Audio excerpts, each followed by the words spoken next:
What's going on, guys? Welcome back to the podcast. Talking with Beauties, episode 127, the Wednesday news. And on today's episode, we got a lot of hockey to talk about. We got new contracts, players from Sidney Crosby to minor league contracts. Then we got a couple of new NHL captains to announce and talk about. And lastly, we got MLB playoffs heating up, so we're going to talk about the playoffs. But first, let's head into the NFL.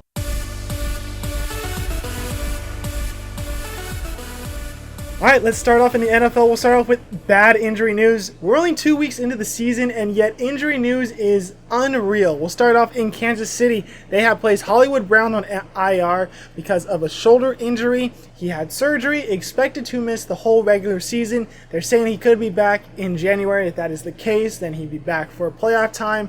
But I would not say it's very likely to see Hollywood Brown on the field for the Chiefs this season. Plus, in their game this last week against Cincinnati, Isaiah Pacheco left that game with a leg injury.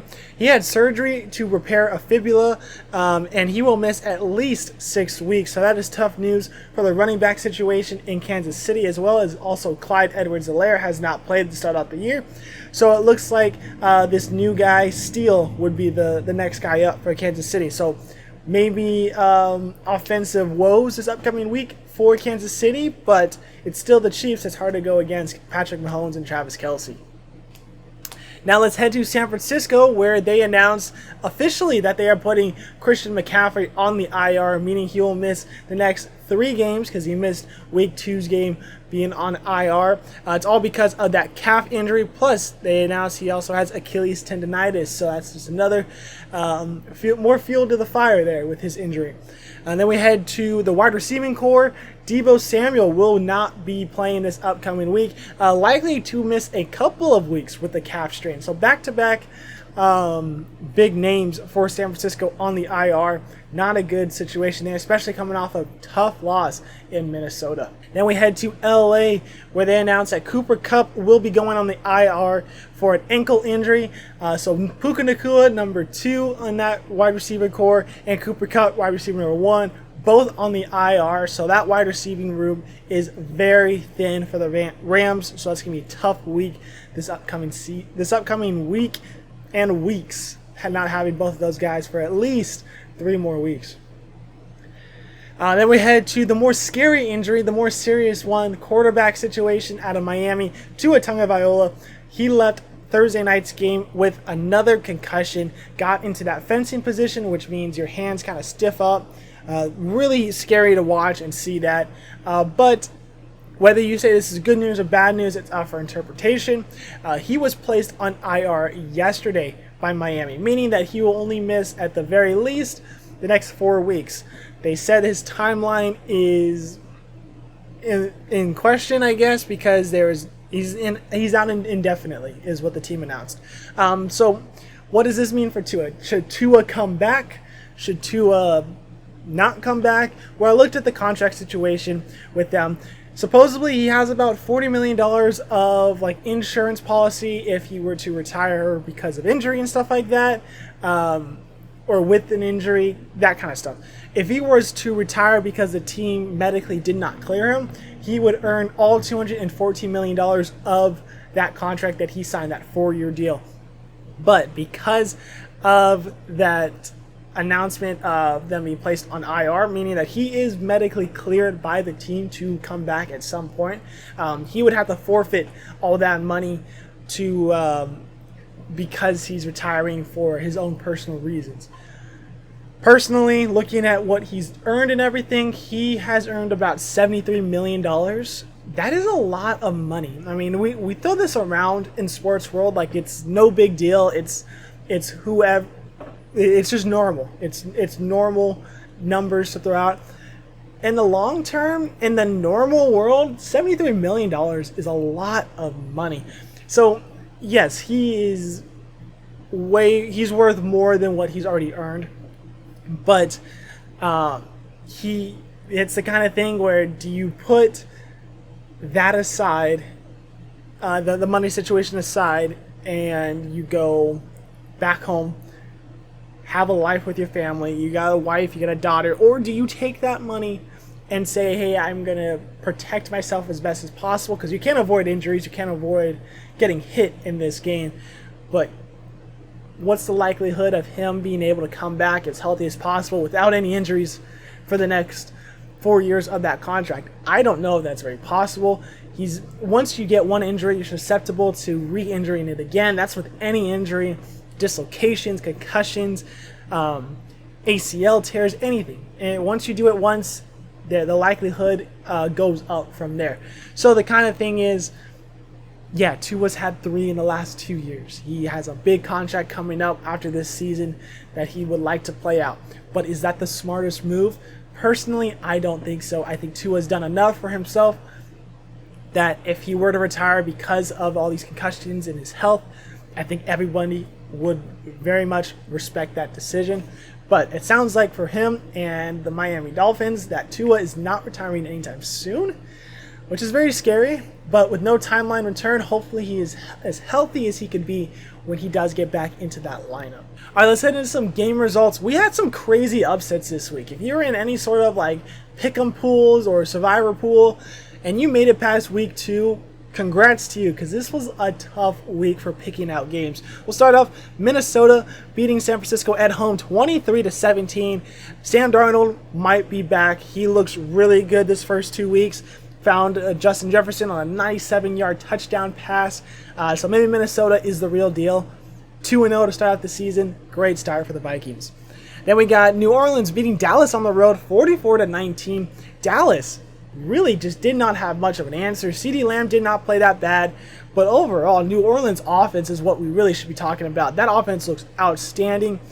5th best scoring offense in NFL history for the first 2 games of a season. New Orleans might be able to keep on going with this. Saheed has looked really good on the wide receiving core. Alvin Kamara has looked amazing. Derek Carr looks like a classic, awesome Derek Carr. So I think New Orleans could be the real deal, especially with that division kind of being wide open.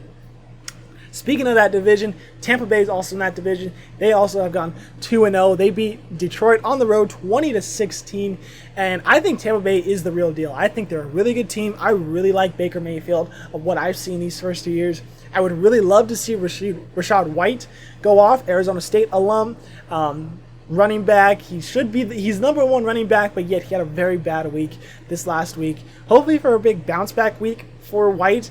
But Tampa Bay being 2-0, I'm not surprised. I actually really think they're going to be good this year, and Baker Mayfield is looking outstanding.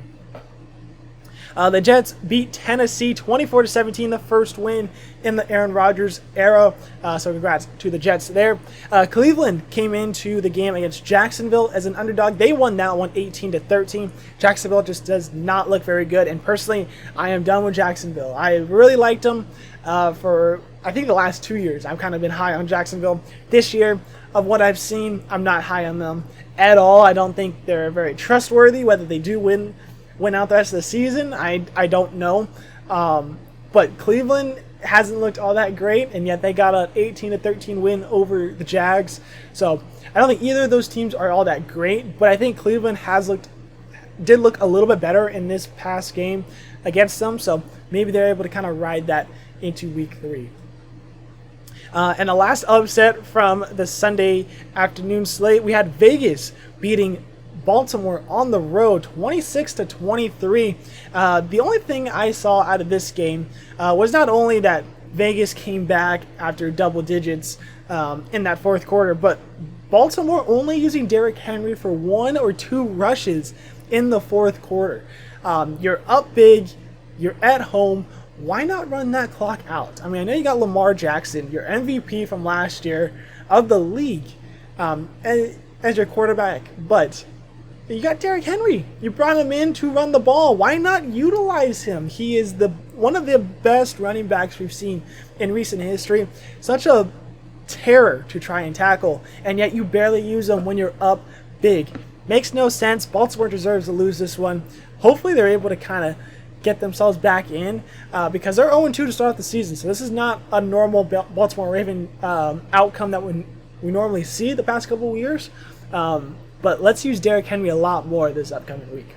All right, then we head to Sunday night where we had Houston hosting Chicago. Caleb Williams, CJ Stroud. That was not a good outcome for Chicago. Houston winning this one 19-13. Chicago, personally, offense looked better, but not good. Offensive line looked terrible. Williams sacked 7 times in that one. Houston looked really good to start off this game. I will say I thought Houston was going to run away with this one. After they came out of the locker room at halftime, that defense for Chicago shut the door on that offense. They looked great. Really, it was going to be defense winning this game for Chicago if it was going to be that case. They did have a pick six was called back. Actually, it was never even called a catch. After replay, definitely did touch the ground, but that was the closest chance Chicago had to taking the lead in this one. They trailed that whole game. Caleb Williams had a couple glimpses of looking a lot better. He was getting rid of the ball faster, but yet again, the pressure was getting to him. The blitz, they had no answer for, and there was also times where there was wide open passes, and Williams wasn't hitting his receivers. Not a good look for the Bears. They dropped to 1-1. Houston is now 2-0. And last thing to talk about, Monday Night Football, we had Atlanta versus Philly. Atlanta winning that one 22-21. A big drive to end the game by Kirk Cousins going down there, I believe 70 yards to get that touchdown and the extra point to take the win out of Philadelphia's hands. So does this mean that Kirk Cousins is back? Does this mean the Eagles are bad? Do they need to worry about their defense? Do they need to worry about their offense? For the Kirk Cousins question, I don't think Kirk Cousins is back. I need to see one more game with him. I think he showed glimpses of his classic finisher self, but it's Kirk Cousins, and we've seen glimpses of him looking like one of the worst quarterbacks in the league, and we've seen glimpses of him looking like he's the best quarterback in the league. So give me one more week. If he looked good but Atlanta doesn't win, maybe I'll say Kirk Cousins isn't the problem. But as of right now, I don't think Kirk Cousins is the problem. I think Kirk Cousins could be the answer to Atlanta being better, but I need to see another week. For the Eagles' sake, I don't think it's the defense is a problem. I really don't think the offense is a problem. I just think they need to click at the same time. Offense, you got to finish those games. I mean, Saquon Barkley did drop that pass, but yet again, maybe you go for it on fourth down. You're in the red zone. Why go for 3 where it makes it only 6-point lead? You end up losing this game. If you go for it on fourth down, maybe you pick up that first down. Game's over. They got no timeouts. You kneel it. Game's over. Maybe for the defensive side, you can't let them go down less than a minute, 70-plus yards, and score a touchdown. So it's the kind of thing where they both got to be clicking. I think I need to see a little bit more finishing out of the Eagles' offense because I don't think the defense is all that bad. They are banged up, I will say that, but they just got to click at the same page. I think that's the biggest problem. All right, last thing to talk about from the NFL, Carolina announced that they are benching their quarterback, Bryce Young, for Andy Dalton this upcoming week. It seems like Andy Dalton seems to be in these positions where he just kind of comes in as the number 2 guy and somehow finds a starting position wherever he goes the last couple of seasons. But for Bryce Young, this is not a good look here. I wouldn't be surprised if they went back to Young later on in the season if Dalton is not doing as hot. But I think Bryce Young might be close to done. I don't think his game's translated well from Alabama. He was a great college quarterback. Alabama always does really well with their offenses, but usually their quarterbacks don't translate very well. I think the best quarterback we've seen out of Alabama to translate well to the NFL is Tua. And look at Tua. He's done great. He's had injury problems, but I'm not going to put that against how good he's been in the pros. But for Bryce Young, we haven't really seen that. A.J. McCarron, he used to be a great name in the Alabama quarterback room. He never translated well to the pros either. So I just don't think quarterbacks out of Alabama translate all that well. Jalen Hurts seems to be that guy who is from Alabama. He's also from Oklahoma, so whatever you want to say there. That translated his game well into the pros. But I feel like more often than not, Alabama quarterbacks just do not translate well to the pros. All right, let's head to the MLB now. We'll start off with City Connect jersey news. We're getting 2 new City Connects for our teams next season. Colorado and San Francisco announced it. It sounds like the Giants were not very big fans of the fan ratings, I guess. They are probably one of the worst City Connects. They are the white with the bright orange. It's just hard to see the orange on those uniforms. Plus, the fog effect really kind of messes up with the colors and being able to read it. Not a good uniform. For Colorado, I really like them. The green, it looks like the license plate with the white. Really good balance there. I'm just curious on what these teams are going to go with. I don't know what San Francisco's going to go with. I don't know what Colorado would want to go with. So that's just something to kind of note there. But these are the last times we're going to be seeing the greens from Colorado and the orange fog from San Francisco. We got a little bit of injury news. The Dodgers once again have placed another pitcher on the IL. This time, Tyler Glasnow. He suffered a sprained elbow. They're saying he is unlikely to pitch the rest of the season. So that's a tough blow, especially when the playoffs are coming right around the corner.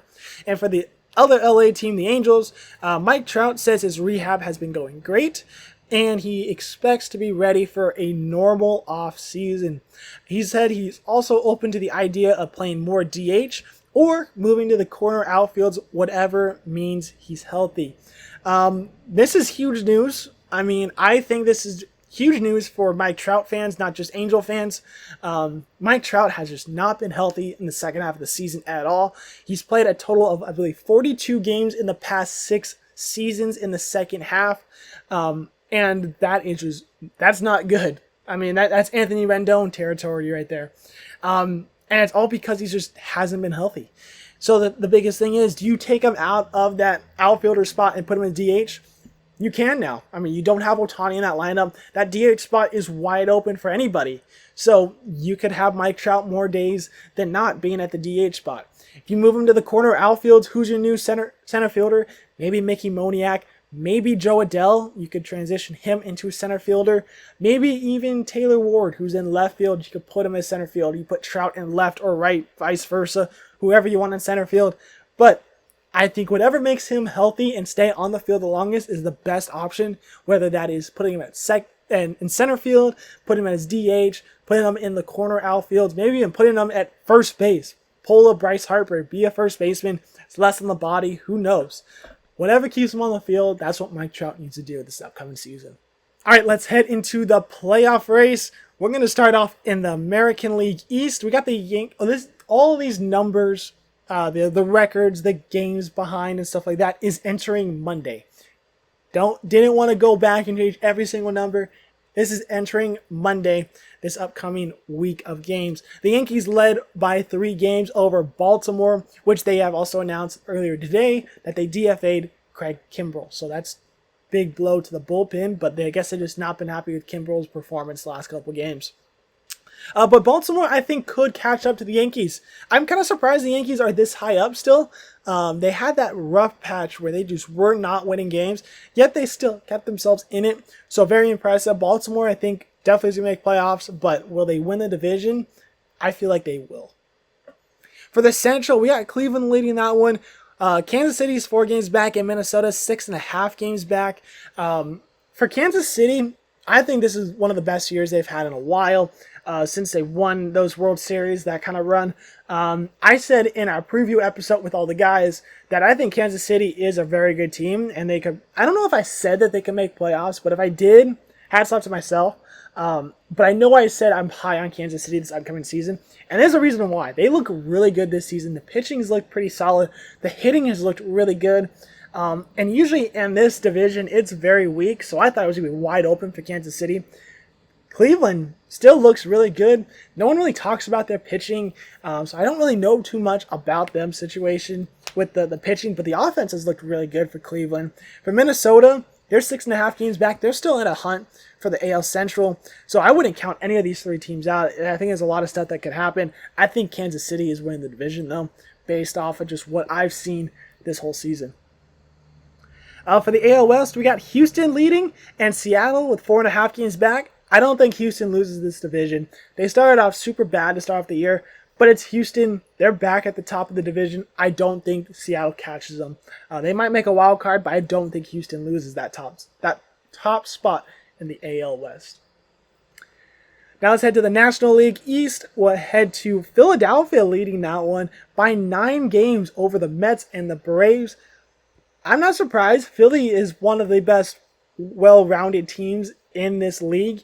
So I think they win that East, no problem. The Mets, that one's the surprising one. I did not expect the Mets to be in this position, but they are definitely a wild card team. I don't think they're not. And the Braves being this low down, injuries have definitely not been helpful for them, but I think starting pitching has looked really good. Chris Sale has looked outstanding, one of the best pitchers in the league, and who would have thought coming into this season? So I think Atlanta definitely makes playoffs, but I think it's not going to be as easy of a road for them as it has been the last couple seasons. For the Central, we got Milwaukee leading that one, and the Cubs are 10 games behind them. Cubs, I don't think are going to make a spot in the top of this division. I think Milwaukee has locked that one up. But Cubs have looked pretty solid, but I actually don't even think they're going to make wild card. I don't think they're better than the Braves or any of the NL West teams or even the Mets. So I don't think the Cubs get into that spot, unfortunately. For the National League West, we got the Dodgers leading that one. Right behind them, San Diego and Arizona. San Diego's 3.5, Arizona's 5. I think LA is winning the division, but I think it's going to be this close all the way through. I think these are going to probably be the best teams out of the NL besides the Phillies. I think these are going to be super close, and it sucks that the Dodgers, Padres, and Diamondbacks are all in the same division because only one of those teams can win the division. I think the Dodgers have the best chances to win the division. Starting pitching, obviously, is going to be the biggest problem with them because of the injuries. But I think they have the best firepower, and that'll get them by. But I think Arizona's the real deal still. I think they're going to make it the playoffs. I think San Diego's definitely the real deal. They've looked really good the last couple games. Jackson Merrill Kelly, pitcher for Arizona, has looked good. Don't get me wrong. But Jackson Merrill, rookie outfielder for the Padres, has looked really good. Potential Rookie of the Year for the National League. Going to take that from Paul Skeens, which I did not expect. But I think Jackson Merrill is a very good baseball player, so I think he helps that team get to the playoffs. If we look at the wild cards, we'll go back to the American League. Baltimore leads that one by 4.5. Kansas City by 2.5. Minnesota has that third spot. Then we got Detroit, 2.5 games back. Seattle also 2.5. Boston 4.5. I don't think Boston has enough to make playoffs, so I don't think they're going to make that. Seattle could make playoffs. It's going to all depend on what Minnesota does. And Detroit, I'm actually very surprised. I was very shocked to see their name in there. Did not expect them to be that high. I know what their roster looks like. Not very exciting. So I'm surprised they're getting results. They're both 500, 77, and 73 entering Monday. I think there's a good chance they do make playoffs, but it really is all going to depend on how good Minnesota is leading down the stretch. So I think it's going to all lean on the shoulders of Minnesota, but I think Seattle has a better chance than Detroit. But I wouldn't be too mad if Detroit made that playoff game. We head to the National League where San Diego leads that one by 3.5, Arizona by 2. The Mets and Braves are tied for that third wild card spot.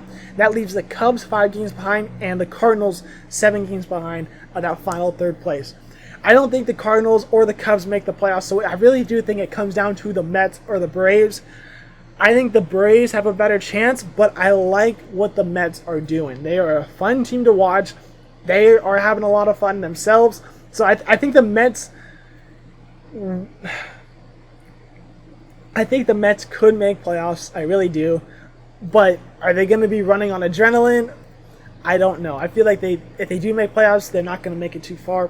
Where I think if the Braves make the playoffs, I think they have a chance to make it far. So for that reasoning, I think I'm going to choose the Braves making playoffs.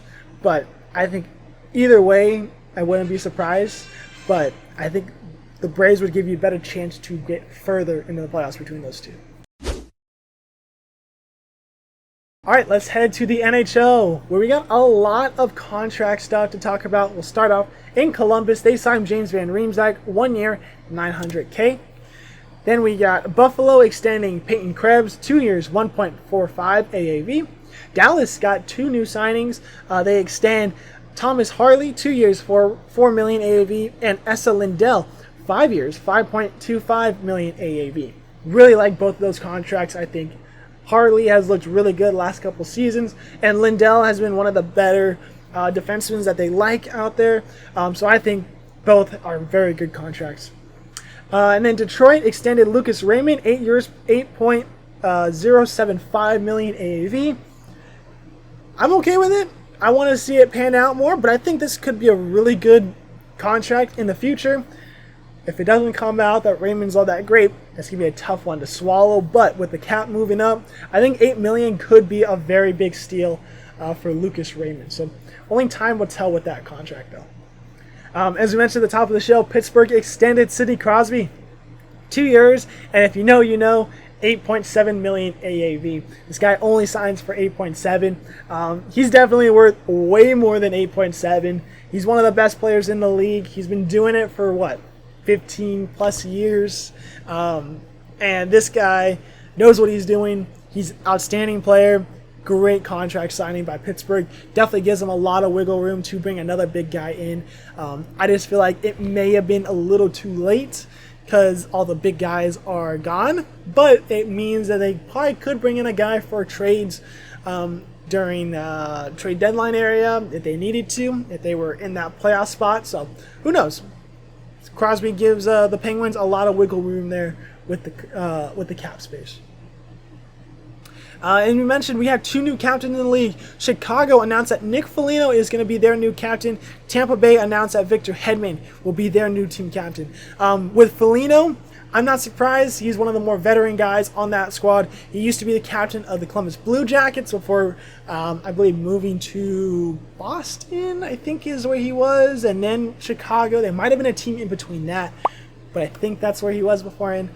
Anyways, Foligno, one of the more respected guys in the locker room. I was actually watching a couple of these things on YouTube that Chicago puts out, and the way that the locker room responds to Foligno and the way Foligno runs that team last year, at least, he was definitely the best leader on that squad. So I'm not surprised he's the captain. For the Lightning, looking at Hedman, I'm not surprised either. He's been there probably one of the longest. I think he's probably a pretty good leader. I mean, he's had the A on there forever. He's one of the better defensemen in the league as well. So I don't know Hedman all that well. I mean, I'm an Anaheim fan, so I don't really watch Tampa Bay games at all. But it seems like it's fitting. I'll just leave it at that. For Washington, we got a couple new news. We'll start off with the injury. TJ Oshie will be on LTIR for the whole season with a chronic back injury, so that's a tough blow to the forward line there. But on better news, they announced that because of the 50th anniversary, they're not going to have a specialty jersey, but they're bringing back an old jersey in that replacement for the alternate this upcoming season. The black Screaming Eagle jersey will be back this upcoming season. I love this jersey. I think it looks awesome. Brings back the beginning times with Ovi being there as a rookie and that kind of thing. So hopefully Ovi, I think he needs like 41 goals or something like that to break the record. Could do it this season. I don't think the Vegas odds have him scoring more than 30 goals. But if he has a great season, it would be awesome to see him break the record in this uniform. Kind of bring it back to when he first started. Unfortunately, this uniform will only be worn 6 times this season. I don't know the exact dates. You have to go look at that on the Washington website. So that's a little bit of a shame, only 6 games, but it's a great uniform, so I can't wait to see it back on the ice. Well, we have quick 3 names to announce retiring from the league. Antti Raanta announces he's going to retire, goaltender from Carolina. They said he's actually going to be playing in Europe somewhere. I don't think he has a contract yet, but he's just going to be done with the NHL. Alexander Edler, longtime Vancouver Canuck, and most recently with Los Angeles, announced that he is going to retire. And Tyler Ennis, 5'9" forward, had over 700 games with a bunch of squads. The one I think of most recently, I believe, is Edmonton. He was with. He also played for Buffalo, a lot of other teams as well. He has also announced that he's retiring, but I don't think he played last season, maybe not even the last 2 seasons, but I could be wrong on that, but definitely did not play last year. So all 3 of those guys are retiring from the league, so congrats to all you guys. All right, we'll head to Columbus, where they announced a lot of things involving the Gaudreau brothers. They announced that they are going to be putting a sticker on their helmet commemorating the 2 brothers with their number and a couple doves Really nice looking logo. The number 13 patch will be on the jersey for Johnny, and they will have a ceremony of a celebration of life before one of the games this season. The specific dates are on the Columbus Blue Jackets website, but I think this is a good gesture, big time by the Jackets. So very well done there. All right, let's head to college football now. We'll start off with the injury news. Wisconsin quarterback Tyler Van Dyke will miss the rest of the season, got injured in the game against Alabama. And Texas quarterback Quinn Ewers was injured in the game against UTSA. So supposedly it's an abdominal strain, considered to be week to week, so I would expect Arch Manning to be in this week for Texas. So that's huge news for Manning fans. Texas fans, I don't know how excited you guys really are, but let me know. Because I don't know. I think Manning is a good quarterback, don't get me wrong, but Quinn Ewers is a great quarterback. So, all right, let's head to game results. We'll start off on the Friday game. Arizona going to Kansas State. They're ranked 20th at the time. Kansas State ranked 14th. Kansas State wiped them. 31-7 win. Arizona just did not show up for this matchup. Tough loss for the Arizona Wildcats as the Kansas State Wildcats move on with an impressive Big 12 victory. Memphis gave Florida State their third loss of the season, 20-12. Excuse me, even worse. It's the second 3-0 start for a team after going undefeated in the previous season, and they're the third team to go 0-3 after being ranked in the AP Top 10 in the preseason. Not good company to be around. And then plus, Florida also lost their game during that day against Texas A&M. This is the first time that both Florida and Florida State have had losing records for the first 3 games of the season since 1955. Terrible for the state of Florida, whether you're a Gator fan or a Seminole fan. You think of either one of these squads being one of the better teams in Florida, yet neither of them are. The only win between the two of them was Florida against Samford, and that's a gimme win. So, Florida State, I don't think they're the real deal. I think they're done for the year. I think they'll be lucky to make a bowl game at this point. For Florida, I also think they'll be lucky to make a bowl game. I think Florida realistically could probably be 5-7. Florida State, I could see pulling off a 6-6 season, but that's being very generous. I don't think that's going to happen. I wouldn't be surprised if they only won 4 games to end the season. Maybe a 4-8 team for Florida State, 5-7 for Florida, but who knows? Bad games for the state of Florida, though. Georgia was down in Lexington, ended up squeaking out a win 13-12. Very close game. Kentucky had their chances to win that one, just fell short. But Georgia holds on, stays undefeated. Boston College visited Missouri, ended up losing this one 27-21, but Missouri squeaking this one out still made me a little worried because we talked about in the preseason with the podcast dad, I thought Missouri had a chance to go maybe 8-0 to start off the season looking at the schedule. This game made me very scared because I thought, shit, Boston College is the real deal, but Missouri able just to get enough in that one, keep their undefeated season alive. Boston College, hats off, great matchup, great game. I would say that's a good loss in their eyes.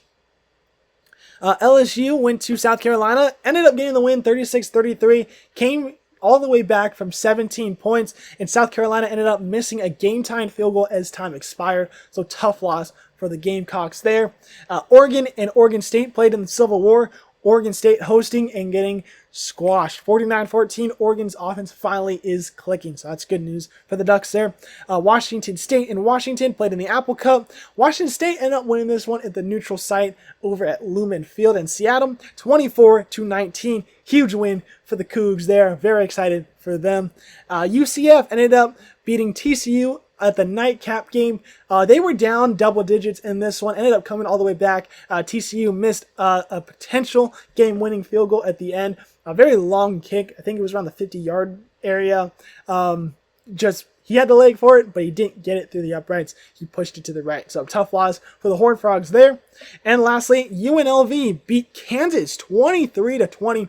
It's the first time UNLV has gone 3-0 to start off the season since 1984. What does this mean for UNLV? potentially the best Group of 5 team. They're the best team in the Mountain West right now, record-wise they are. And if they continue on with this and win the Mountain West as maybe an undefeated team, I would say that's probably a pretty good resume that gives you a good chance that you become that 12 seed in the college football playoffs. So UNLV will be playing for their lives now for the rest of the season. All right, let's head to the top 25. We start off with a new number 1. Texas jumps up from 2 to 1. That means they swap places with Georgia. That drops to 2. Ohio State stays put at 3. Alabama and Ole Miss also stay put at 4 and 5. Tennessee jumps up 1 to 6. Missouri drops 1 to 7. Miami jumps up 2 to 8. Oregon stays put at 9. Penn State drops 2 to 10. USC and Utah stay put at 11 and 12. Kansas State gets a plus 1 to 13. Oklahoma State drops 1 to 14. Oklahoma and LSU both stay put at 15 and 16. Notre Dame jumps up 1 to 17. Michigan drops 1 to 18. Louisville stays put at 19. Iowa State, Clemson, and Nebraska all jump up 1 to 20, 21, and 22. Northern Illinois jumps up to 23 plus 2 from last week. Illinois goes from unranked to 24. Texas A&M goes from unranked to 25. Arizona and Boston College were the 2 teams to drop out this week. Other receiving votes that were that were in the top 5 of votes: Memphis at 77, Syracuse at 62, Boise State at 62, UNLV at 54, Boston College at 47. And since there's no ASU update this week because we already talked about it last episode, so go check out that if you want to know about that. They got 3 votes, so that's a huge plus for the undefeated Sun Devils. So Forks up, 3 votes coming for you guys at Texas Tech. So 4-0 potentially this upcoming week. Let's head to games to watch this weekend. We got number 24 Illinois versus number 22 Nebraska, Friday 5 p.m. on Fox. Should be a good game. USC number 11 going to number 18 Michigan at 12:30 on CBS. Michigan announced that Alex Orji will be the starting quarterback. Should be a good matchup. I got USC winning that one big though. Number 12 Utah are playing against number 14 Oklahoma State, 1 p.m. on Fox. This could potentially be a Big 12 matchup for the championship. I think Utah beats Oklahoma State. I think it's going to be a shootout. Hopefully Cam Rising is healthy enough to get back in that lineup, but should be a very good game. Number 6, Tennessee versus number 15, Oklahoma. That's at 4:30 p.m. on ABC. That's also College Game Day site, so that should be a very solid game as well. First SEC matchup for Oklahoma. All right, let's head to the underdog picks. Last week, we picked Oregon State, and of course, they got smacked. Of course, though, my honorable mention, Washington State, got the win. That should have been our pick last week. So this week, what are we going with instead? We are going with 6.5-point underdog Southern Miss versus Jacksonville State. Yeah, very weird matchup. But looking at all the lines and things like that, there was a couple of teams that I like the underdog. Not big enough point spread. I think Southern Miss against Jacksonville State is actually a very good potential for a overall win. Southern Miss's opponents have been better than Jacksonville State's. Jacksonville State is the home team in this one, but I believe they don't even have a win this season. I'll correct myself if I'm wrong. But that game is at 12 o'clock on ESPN Plus. Maybe we get a win there. Honorable mention though, NC State plus 20.5 against number 21 Clemson. That's at 9 a.m. on ABC. I think NC State is a very good team. They had a very bad performance against Tennessee, but I think they're still a very good team in the ACC, and I think the ACC is wide open. So I think they definitely cover. I think that they could win, but I think 21 points by Clemson it's not going to happen. So that's an honorable mention, but my official pick, Southern Miss plus 6.5. All right, let's head to the games of the week. We'll start with the MLB. We got the Phillies and the Mets for the weekend. That's a lot of playoff implications there, so very good matchup. NFL, Baltimore versus Dallas. I got Sunday at 1:25 on Fox. College football, I think USC versus Michigan Saturday at 12:30 p.m. on CBS is definitely going to be a good matchup. La Liga, we got Villarreal and Barcelona Sunday at 9:30 a.m. ESPN Plus. Bundesliga, I got Bremen versus Bayern Munich. That's Saturday at 6:30 a.m. ESPN Plus. And lastly, English Premier League, we got Man City versus Arsenal Sunday at 8:30 a.m. All right, guys, that will do it for this episode. 127 episodes are in the books. Appreciate you guys listening to this one. I know it's a little bit later than normal. I had very bad Wi-Fi problems on Tuesday, and the audio and the video were not matching up. So I scrapped it and decided to make a better episode for you guys. So I did this for you guys. So hopefully you guys listened to it despite it being late, but appreciate you guys if you guys did and made it this far. If you guys did, hit the likes, hit the subscribe, comment your thoughts. If you guys agree, if you guys don't agree with my comments, I don't care. Just curious what you guys thought.